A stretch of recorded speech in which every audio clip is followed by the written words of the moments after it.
Hi, today we're going to be looking at Learning Target 8D, Part 1. So we'll be spending 2 days on this learning target, and we're focusing on being able to write and graph equations in slope-intercept form. And so this is the very beginning of our Unit 8, Part 2, and so we've got 3 learning targets this time, and again, this is our first day of looking at slope-intercept form.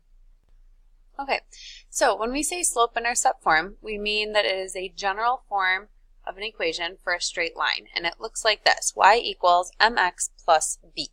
And in this form of the equation, m, so the number that is being multiplied by your x variable, is the slope of the line, and b is the y-intercept. Now, both of those concepts were covered in our first half of Chapter 8, and so remember, slope is describing how steep our line is. It's the ratio of rise to run, and our y-intercept is the point at which it crosses the y-axis. And so when it's in this form, you can very easily pick out those two pieces of information about the line. So for example, if I wanted to write an equation for a line, I need to know 2 things. I need to know the slope and I need to know the y-intercept. So if I said write the equation in slope-intercept form of the line that has a slope of 2 and a y-intercept of 6, then in my equation y equals mx plus b, I'm plugging in 2 for the slope, so that's going in here for m, and I'm plugging in 6 as the y-intercept, and so that's going in here for b. So I replace m with 2, I replace b with 6, and we're looking at the equation of the line, which would be y equals 2x plus 6. Okay, let's try another one. If I said write the equation in slope-intercept form for the line that has a slope of 5 and a y-intercept of 2, then again, starting with our generic y equals mx plus b, m, our slope, is going to be 5, and b, our y-intercept, is going to be negative 2. So we can plug in and have y equals 5x plus negative 2. Now, most people would then go ahead and rewrite that, and so instead of writing plus negative 2, we would change that to look like y equals 5x minus 2. So remember that subtracting 2 and adding negative 2 are the same thing. And so technically both of those versions of the equation are correct. However, I think it's a nicer version to say 5x minus 2. It's fewer symbols, and so I would say that it's more simplified.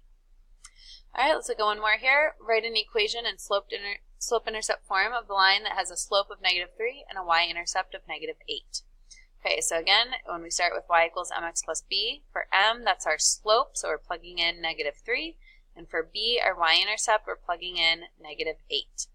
And so we have y equals negative 3x plus negative 8. Or, again, we could rewrite that plus negative 8 and change it to minus 8. So giving us y equals negative 3x minus 8.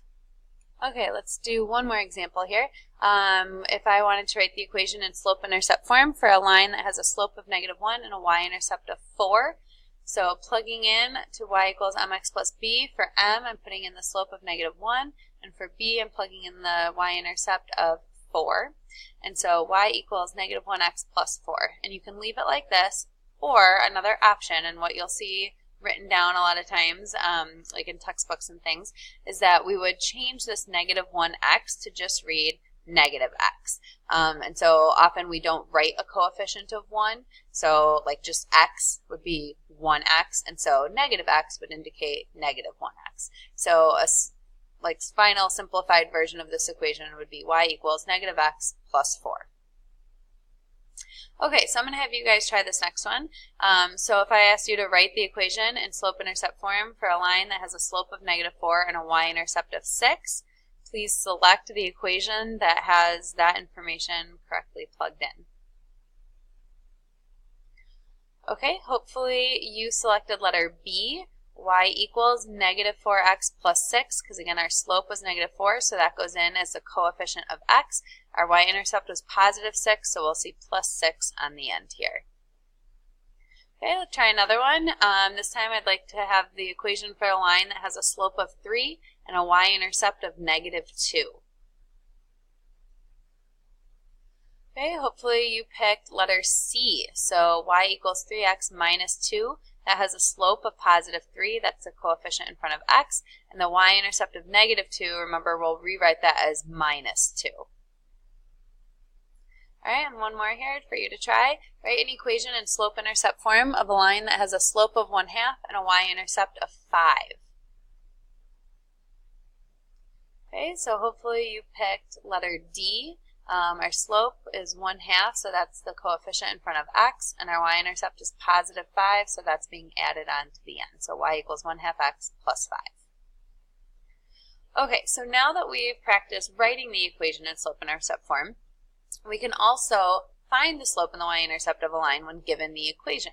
So if I was given the equation y equals negative 7x plus 8, I should be able to pick out those two pieces of information, the slope and the y-intercept. So remember, and I turn those colors again to kind of highlight which one is which, our slope is going to be the the coefficient that's in front of our x variable. So in this case, negative 7 is slope m. And b, our y-intercept, is the number that's being either added or subtracted. And so that means that my slope is negative 7 and my y-intercept is going to be positive 8.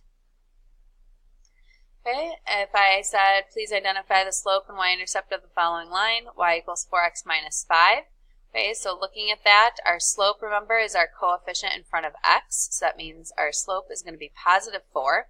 And our y-intercept, when we look in front of the 5, see how it's minus 5? So if we connect that back to the original equation being y equals mx plus b, if this has changed to minus, that means that our y-intercept is negative. So we're going to call our y-intercept negative 5.